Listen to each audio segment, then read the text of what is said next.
দর্শক, একটা কথা না বললে পারি না।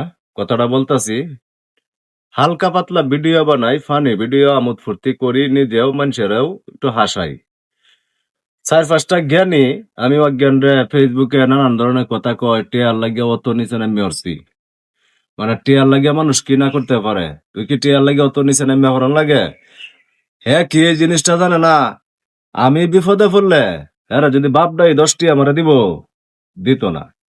এই দুনিয়াটার মধ্যে মানুষরে সমালোচনা করার জন্য সবাই আপনার এক পায়ের উপরে কাড়া। আর টেহা 10টা যদি বিপদে পড়ুন, তা আপনি বাপ ডাকলেও টেহা দিত না। আরে ফৈন্যের ভুতান, তুই যে টেহার লাগিয়া কতটুক নিচে নামতারস আর কতটুক কি করতারস, এটা তো আমরাও জানি। টাকা হইছে মানি দা সেকেন্ড গডস। এই টাকার জন্য মানুষ সবকিছু করতারা, নিজের বউডারা পর্যন্ত দেয়ালতাছে। হেই ন দয়া কমেন্টস করতারস না, ওই নির্ফুত আমার আইডির মধ্যে আইয়া আমি ফানি ভিডিও করি, টিকটক বানাই, আমার নয়া ইয়া করস। তা প্রায় কান ফুটি গরম করে আমি হাত দিন যদি আর কোনোদিন উল্টা পাল্টা কমেন্টস করস।